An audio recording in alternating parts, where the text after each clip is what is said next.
நேற்றைய தினம் ஒரு உலக அதிசயம். மேடையில ஒரு இளைஞர் கூட இல்லாம ஒரு கட்சி இளைஞரணி மாநாடு நடத்தியிருக்கு. ரேம்ப் போட்டு சிவப்பு கம்பளத்தை விரிச்சு பாட்டு போட்டு மதிப்பிற்குரிய மாண்புமிகு முதல் முறை முதலமைச்சரான மு.க. ஸ்டாலின் நடத்தி கூட்டு வந்து மாப்பிள்ள அவர்தான், ஆனா அவர் போட்டிருக்க சட்டைகள் அந்த பேண்ட் கலர் கூடவாட அப்படியே காப்பி அடிப்பீங்க. வாங்கின பூ என்ன பண்ண தெரியல, என்ன பண்றது அப்படி தூக்கி போட்டு போயிட்டாப்ல. எல்லாத்தையும் மன்னிச்சிருவேன். அந்த செல்ஃபி ஒண்ணு எடுத்தாங்களடா.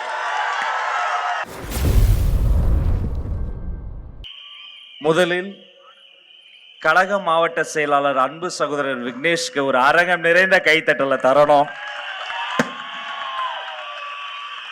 ஒரு நொடி எனக்கு தளபதியவே பாக்குற மாதிரி ஆயிருச்சு. Modulation, dialogue delivery.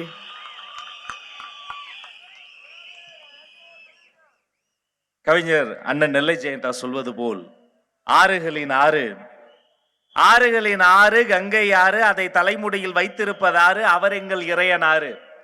அவரின் மகன் யாரு, கொண்ட படையாறு, எடுத்த முகமாறு, அவர் எங்கள் முருகனாறு. அவரின் அடியாறு, அது யாரு, அவர்தான் அகத்தியாரு.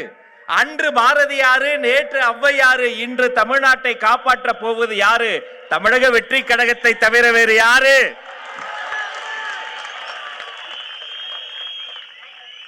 பெரியோர்களே, தாய்மார்களே, நல்லவர்களே, வல்லவர்களே, தம்பிகளே, தக்கைகளே, அம்மாங்களே, அப்பாங்களே, தளபதி நெஞ்சில் குடியிருக்கக்கூடிய சொந்தங்களே, வணக்கம் வணக்கம் வணக்கம். நேற்றைய தினம் ஒரு உலக அதிசயம். மேடையில ஒரு இளைஞர் கூட இல்லாம ஒரு கட்சி இளைஞரணி மாநாடு நடத்தியிருக்கு. எங்க பொதுச் செயலாளர் அண்ணன் வந்திருக்காரு. எங்க அண்ணன் ஆனந்த் அண்ணன் நடக்கிற ஸ்பீடுக்கு நீ ஓடி வரணும்டா. அவர் ஸ்பீடுக்கு நீ நடக்க முடியுமா? எத்தனை மாநாடு, எத்தனை நிகழ்ச்சி. ஆனா நான் டிவி பாக்குறேங்கன்னா, டெய்லி நியூஸ் பார்க்க சொல்லியிருக்கேன், பார்த்துக்கிட்டே இருக்கேன். அதே டெய்லர், அதே வாடகை, ரேம்ப் போட்டு சிவப்பு கம்பளத்தை விரிச்சு பாட்டு போட்டு மதிப்பிற்குரிய மாண்புமிகு முதல் முறை முதலமைச்சரான மு.க. ஸ்டாலின் நடத்தி கூட்டு வந்து மாப்பிள்ள அவர்தான், ஆனா அவர் போட்டிருக்க சட்டைகள். நான் என்ன கேக்குறேன், சின்ன பையனா, கடைக்கோடி தொண்டை, அந்த பேண்ட் கலர் கூடவாட அப்படியே காப்பி அடிப்பீங்க. கீழ இருந்து துண்டு எடுத்து வீசி, அந்த துண்டு எடுத்தவர் போட்டு கீழ இருந்து நம்ம தளபதிக்கு மலர் கொடுப்போம்ல, அப்படி ஒரு பையன் ஓடி போய் சொல்லிருக்கேன், ஏய் பூவை கொடு. அவன் கொடுத்துட்டான். அது அவருக்கு சொல்லல, வாங்கின பூவை என்ன பண்ண தெரியல, என்ன பண்றது அப்படி தூக்கி போட்டு போயிட்டாப்ல. எல்லாத்தையும் மன்னிச்சிருவேன். அந்த செல்ஃபி ஒண்ணு எடுத்தாங்களடா.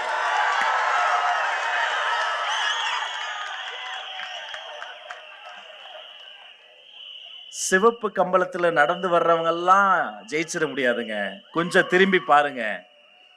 மக்கள் வெள்ளத்தில் ஆண்களும் பெண்களும் புடைசூழ திருவிழா போல அன்பு கடலில் ஆர்ப்பரித்து நின்றிருக்க, மேடையில் உடைத்த ஒன்றிய முதல் மாவட்ட முதல் மாநில அத்தனை பேரும் புடைசூழ்ந்து காத்திருக்க, அப்படியே மக்கள் மத்தியில் ஓங்கி ஒலிக்கிற சத்தத்தின் மத்தியில தமிழ்நாட்டின் தலையெழுத்தை மாற்றப் போகிறேன் தங்க தளபதி தலைவர் நடந்து வருகிற போது சொல்லும் போதே புல்லரிக்குதுங்க. எனக்கு உங்க மேல எல்லாம் வருத்தம்பா. நல்லா பேசுறீங்க தம்பிகள்லாம், நல்லா பேசுறீங்க. எனக்கு என்னன்னா, மதிப்பிற்குரிய முதலமைச்சர் அண்ணா அவர்கள், அவரை நான் ரொம்ப மதிக்கிற சீனியர் மோஸ்ட் பொலிட்டிஷியன், நல்ல மாற்று கருத்து இல்லை. நாகரிக அரசியல் எங்களை ஆளாக்கி அழகு பார்க்கக்கூடியவர்கள் வெற்றி தலைவர் தளபதி. நாகரிகமாக தான் பேசுவோம், எதிரிகளை கூட நாகரிகமாக பேச சொல்லியிருக்காரு என்னுடைய பொதுச் செயலாளர். ஆனா அவரை பத்தி நீங்க நிறைய குறைகள் சொல்றீங்க. இப்படி ஒரு விழாக்கு அண்ணன் போயிருக்கார். ஒரு ஆர்வத்தில் ஒரு அம்மா ஓடி வந்து, ஐயா குழந்தைக்கு பேரு வைங்க. அப்படியா, குழந்தையோட அப்பா பேர் என்ன? அந்த அம்மா சொல்லுது, ஷேக் அலாவுதீன். ஓ ஜெயக்கடாவா? உலகத்துல ஜெயக்கடான்னு ஒருத்தங்க பேர் வைப்பாங்களாங்க? ஆக ஜெயக்கடாவுடைய குழந்தைக்கு கருணாநிதியின் பேர் வைக்கிறேன். அது பொம்பளை குழந்தை. இந்த அதிகாரிகளும் இந்த அரசியல் தலைவர்களும் நாட்டை இப்படி கெடுத்து, ஆனா எங்க தலைவர் யார் தெரியுமா?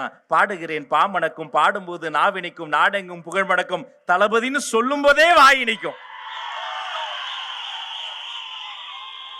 எப்படியாவது அடுத்தவனை அழிக்கணும்னு நெருஞ்சி முள் மனிதர்களும் நிறைந்திருக்கும் அரசியலில் குறிஞ்சி மலர் போல் மலர்ந்த குணமலர்றா என் தலைவன் தங்க தளபதி.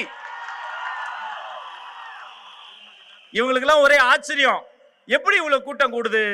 அண்ணே, இது கோட்டருக்கும் கோழி பிரியாணிக்கும் கூடுற கூட்டம் இல்ல, தங்க தளபதிக்காக கூடுற கொள்கை கூட்டம். இன்னைக்கு தேதியில அரசியல ஒரு கவுன்சிலர் கூட கையில பிடிக்க முடியாது, அசோசியேஷன் பிரசிடென்ட் ஆளே பிடிக்க முடியாது. ஆனா தனது வாழ்நாளில் முதல் தேர்தலிலேயே திமுக வேட்பாளரை தோற்கடித்து தான் வென்றெடுத்த எம்எல்ஏன்ற பதவியை தலைவருக்காக தூக்கி இருந்த தியாக திருவுருவம் என் பொதுச் செயலாளர் ஆனந்த். நான் கேட்டேன் ஒரு வாட்டி அண்ணன்ட்ட, ஏன் அப்படி? அவர் சொன்னாரு, என்னையா எம்எல்ஏன்ற பதவி நான் ஒரு 5 வருஷம் இருக்குமா, ஆனா தளபதியின் தொண்டன்ற பதவி ஆயுள் முழுக்க இருக்கும், கடைசி மூச்சு வரைக்கும் இருக்கும். இதுதான் டிவிக்கு. இப்ப வர வழியில அடிச்சு பிடிச்சு வரும்போது திரும்ப டிவியில பிரேக்கிங் நியூஸ், நம்ம சேப்பாக்கம் கிரவுண்ட் இருக்குல்லைங்க, ஐபிஎல் நடக்கலைங்க, சேப்பாக்கத்தில் விசிலுக்கு தடை. அடப்பாவிகளா, சேப்பாக்கம் மைதானத்தில் விசில் ஊதினால் சேகுவராவுக்கு ஜுரம் வருதான். சேகுவரா இதையெல்லாம் கேட்காம நல்ல வேளை ஃபிடல் காஸ்ட்ரோ செத்து போயிட்டார். அவர் மனசு என்ன பாடுபடும்? விளையாட்டு என்பது மக்கள் கவலைகளை மறந்து உடல் உழைப்பை செலுத்தி சந்தோஷமா இருக்கிற இடம்.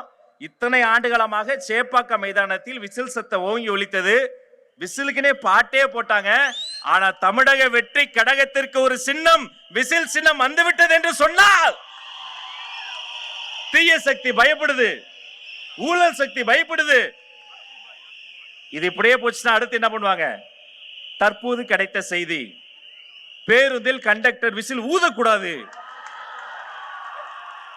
டிராபிக் போலீஸ் கையில இருந்து விசிலை புடுங்கு, ஊதாத. நீ என்ன பண்ணாலும் ராஜா, தினந்தோறும் எங்க பார் மகாலட்சுமி மாதிரி உட்கார்ந்துருக்காங்க. என் தாய்மார்கள் காலையில் அந்த மங்களமா பாலை வைக்கும் போது குக்கர் கூட என் விசில் சத்தத்தை சொல்லிதான் அடிக்கும். மண்ணுக்கு என்ன பிரச்சனை, மனிதர்களுக்கு என்ன பிரச்சனை, அதை பாப்பீங்களா? விசில் ஊதக்கூடாதா? இன்றைய தினம் தமிழ்நாடு முழுக்க டிஎன்பிஎஸ்சி பரீட்சை தேர்வு எழுதியிருக்காங்க எங்க பசங்க. விருகம்பாக்கத்தில் எழுத போன பையனுக்கு அந்த நம்பர் எழுதி வைக்கல. கேட்டா தம்பி இல்ல நீ போ, நீ நந்தனம்ல இருக்கக்கூடிய எக்ஸாம் சென்டருக்கு போ துரத்தி விட்டுருக்காங்க. நந்தனத்துல போனா அங்க இல்ல, விருகம்பாக்கத்தை துரத்தி இருக்காங்க. தமிழ்நாடு முழுக்க முதல் முறையா டிஎன்பிஎஸ்சி எக்ஸாம பாதிலேயே நிறுத்தி பசங்களை நடு ரோட்ல நிறுத்தி இருக்காங்க. இதுக்கு பதில் சொல்ல துப்பு இல்ல, விசில தடுக்கிறதுக்கு நீ வர்ற. எழுதி வைத்துக் கொள்ளுங்கள், உங்களுடைய ஆட்சி மட்டுமல்ல அரசியலே முடிய போகிறது. ஆனா நாங்க யாரு? இந்த மேடையை பாருங்க,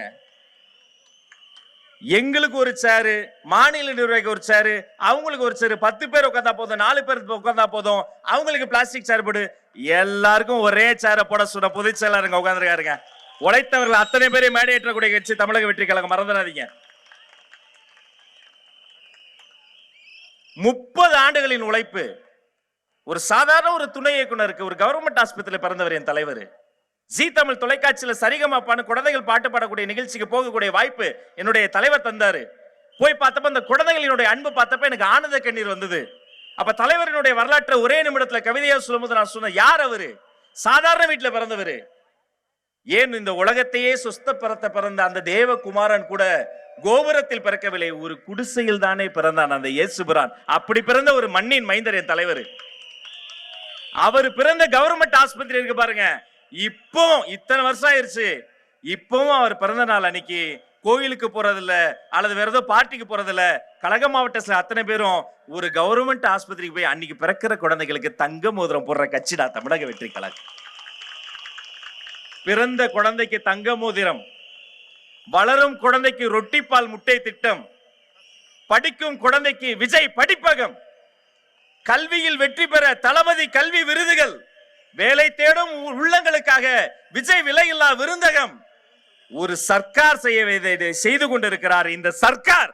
அவர்தான் எங்களுடைய தங்க தளபதி. இங்க இல்ல அண்ணன், மதிப்புக்குரிய அண்ணன் செங்கோட்டையன் அண்ணன், அவர் வந்தப்பெல்லாம் ஒரே தலைப்பு செய்தி, செங்கோட்டையனே வந்து விட்டார். தம்பி, இன்று செங்கோட்டை வந்தது, நாளை செஞ்சாஜு கோட்டையே வரப்போகிறது தம்பி. நாம ஒன்னே ஒண்ணு, என்ன வேணும் நமக்கு? நமக்கு 2026 நம்ம தங்க தலைவர், வெற்றி தலைவர் தளபதி அவர் ஆட்சி கட்டிலில் அமர வைக்கணும். அப்பதான் அந்த நாடு உருப்படும். அவர் ஜெயிக்கணும்னா நமக்கு வாக்குமை வேணும். அந்த வாக்குமை நம்முடைய வாக்காளருக்கு வரணும்னா நமக்குள்ள ஒண்ணு என்ன தெரியுமா? அது ஒற்றுமை. ஒற்றுமை ஒற்றுமையா இருக்கணும். அன்பிற்கிடையே கழக மாவட்டத்தில் அத்தனை பேரும் பாருங்க எவ்வளவு ஒற்றுமையா இருக்கு. நாமளும் அப்படி இருக்கணும். இந்த ஒற்றுமை நமக்கு வரும். ஏன்னா நம்முடைய தலைவர்கிட்ட ஒரு மை இருக்கு. அது நேர்மை, அது தூய்மை, அது வாய்மை. நான் பேசினதுக்கே ஊடகங்கள் வேற லைவ் போட்டுக்கிட்டு இருக்காங்க. அதை தவிர மறைந்து இருந்து பார்க்கும் மர்மம் என்னன்னு உளவுத்துறை வேற தனியா ரெக்கார்ட் பண்ணிக்கிட்டு இருக்கு. பாம்பு மாதிரி படம் எடுத்துக்கிட்டு இருக்காங்க. ஆனா எதிரிகளே இன்னைக்கு டிவில லைவ்ல பார்க்க போற தீய சக்திக்கு பிடித்த ஒரு பேச்சாளர் இருக்கார், தேர்தல் மேலாண்மை பொதுச் செயலாளர் அன்பு சகோதரர் ஆதவ் அர்ஜுனா அவர்கள். அரசியலை பேசு, அடித்தட்டு மக்களுக்கான பிரச்சனைகளை பேசு என்று சொன்னால் திரும்ப திரும்ப தமிழக வெற்றி கழகத்தை எள்ளி நகையாடி சிறுமைப்படுத்தி இவர்கள் மேலே ஏறி வந்துவிடக் கூடாது என்று நீ 1000 தடைகள் போட்டாலும் நீ போட்ட தடை கற்களை எல்லாம் படிக்கற்களாக மாற்றி இந்த படை வெல்லும் படை, 2026 கோட்டைக்கு செல்லும் படை. நினைவில் வைத்துக் கொள்ளுங்கள் நண்பர்களே, காலம் குறைவாக இருக்கிறது. இந்த குறுகிய காலத்துல வெற்றி தலைவர் தங்க தளபதி அவர்கள் கை காட்டக்கூடிய அந்த வேட்பாளர்களை இதே மண்ணுல, இந்த கொங்கு மண் இருக்கு பாருங்க, குட்டி குழந்தை கூட ஏனுங்க வாங்க போங்க மரியாதையாக பேசக்கூடிய மண்ணுங்க இந்த கொங்கு மண்ணு. வர்றபடியெல்லாம் நெஞ்சம் நிறைந்தது. அவ்வளவு களைப்பு. பேசணும்னு ஆசைப்பட்டு புதுச்செயலாளர்கிட்ட நானே என் தம்பி லயலாமணி கேட்டோம். ஒரு நாள் திருநெல்வேலியில பேச அனுப்புறாரு, ஒரு நாள் திருச்சிக்கு அனுப்புறாரு, ஒரு நாள் மதுரைக்கு அனுப்புறாரு, மதியான கிளம்பி கோயம்புத்தூருக்கு வந்துட்டாரு. ரசிச்சு ஓடுறோம். ஆனா இந்த களைப்புலாம் மறந்துடும். எப்ப தெரியுமா? அப்படியே வந்துகிட்டே இருக்கும்போது, அப்படி உள்ள நெருங்கும் போது 1 கிலோமீட்டருக்கு அந்தாண்டியே அப்படியே அந்த வானத்துல பட்டொலி வீசி தமிழக வெற்றி கழகத்தின் கொடி அப்படி பறக்கும் போது, வா வா வா வான்னு கூப்பிடும் போது, இந்த கொங்கு மண்டலத்தில் இன்று பட்டொலி வீசி பறக்கிறது தமிழக வெற்றி கழகத்தின் கொடி.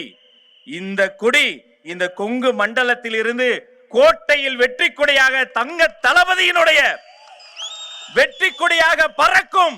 அது நடக்கும். அன்று புதிய தமிழ்நாடு பிறக்கும் என்று சொல்லி இடம் சாருகிறேன். அத்துணை பேருக்கும் நன்றி.